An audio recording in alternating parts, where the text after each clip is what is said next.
प्रभु के लोगों, ये मेरा सौभाग्य है कि मैं आप तक इस जीवित और सच्चे वचन को जो हमारे प्रभु यीशु मसीह का है लेकर आने पा रहा हूँ। ये मैसेज है पुनरुत्थान दिवस का, ये मैसेज है ईस्टर का, वो दिन जो प्रभु यीशु मसीह मृत्यु को हराकर उन्होंने जय प्राप्त की।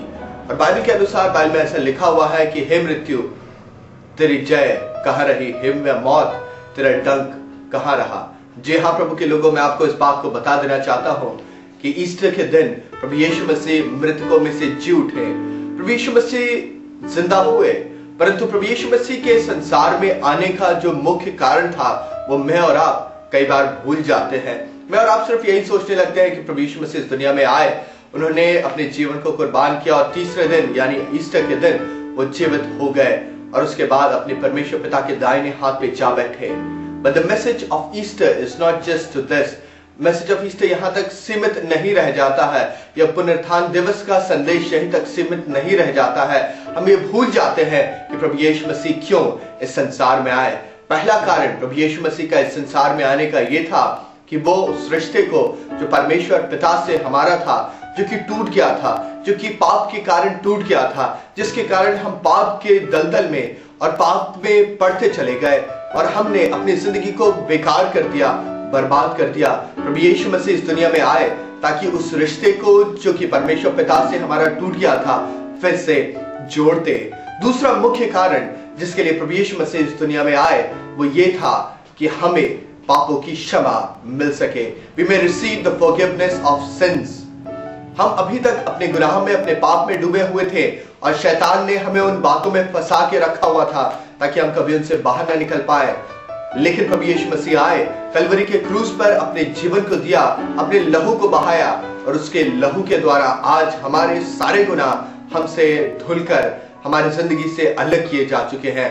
और प्रभु यीशु मसीह ने कहा है अपने वचन में कि जिस तरीके से पूरब से पश्चिम दूर है, उस तरीके से परमेश्वर ने हमारे गुनाह को हमसे अलग कर दिया है, हमसे दूर कर दिया है। आज वो स्मरण नहीं रखता कि आप कितने पापी थे, आज वो स्मरण नहीं रखता कि आपने क्या क्या गुनाह किए हैं, परंतु परमेश्वर पिता और प्रभु यीशु मसीह में होकर हमें एक ऐसे व्यक्ति की तरह देखते हैं जो कि गुनाहों से आजाद हो चुका है, जो कि स्वतंत्र है, जो कि अनंत जिंदगी का वारिस हो चुका है। तीसरी सबसे मुख्य चीज जो पुनरुत्थान दिवस में मुझे और आपको जान लेने की जरूरत है वो है क्षमा।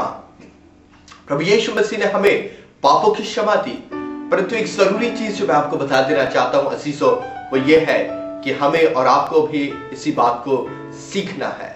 स्मरण कीजिए उस समय को जब वो स्त्री जिसको लोग कह रहे थे कि ये पापिन स्त्री है और लोग उसे पकड़ कर लेकर आए, उसको घर से खींचा होगा, उसे उठाया, उसके वस्त्रों को भी फाड़ दिया और उस स्त्री को रगड़ते हुए उस सड़क पे खींचते हुए लेकर आ रहे थे। स्मरण कीजिए और अपनी जिंदगी में इस बात को, उस दर्द को महसूस करने की कोशिश कीजिए। वो स्त्री जो कि व्यभिचार में पकड़ी गई थी, वो स्त्री जो गुनाह करते हुए पकड़ी गई थी, वो स्त्री जिसके शायद शरीर से लहू बह रहा था इस कारण क्योंकि लोगों ने उसे बहुत खींचा था, बहुत ताड़ना दी थी, उसके शरीर से भी लहू बह रहा था। एक mental agony, an intense agony must have been there in her heart, उसके हृदय में और उसके मन में। क्योंकि आप सोच सकते हैं जब अगर कोई व्यभिचार में पकड़ा जाए और लोग उसे खींचकर, हजारों लोग उसे सड़क पर खींच कर ले जा रहे हो, तो उसको आत्मग्लानि कितनी हुई होगी, उसको अपने मन में कितना बुरा लग रहा होगा, उसको अपने विचारों में कितना बुरा लग रहा होगा। और वो स्त्री शायद इस बात को जानती थी कि अब सब कुछ खत्म हो गया है, अब ये लोग मुझे लेके जाएंगे और मुझे पत्थरवाह करेंगे, क्योंकि पुराने समय में ऐसा ही किया जाता था कि जो लोग व्यभिचार में पकड़े जाते थे उन्हें पत्थरवाह करके मार दिया जाता था। प्रभु के लोगों, मैं आपको इस बात को बता देना चाहता हूं कि जब प्रभु यीशु के पास उस स्त्री को लेकर आए तो प्रभु ने कहा कि जिसने कभी पाप ना किया हो वो पहला पत्थर इस स्त्री को मारे। परंतु उससे जरूरी चीज ये थी कि जब वो स्त्री प्रभु के सामने खड़ी हुई, प्रभु ने उससे पूछा कि देख तुझे मारने वाले कहां गए।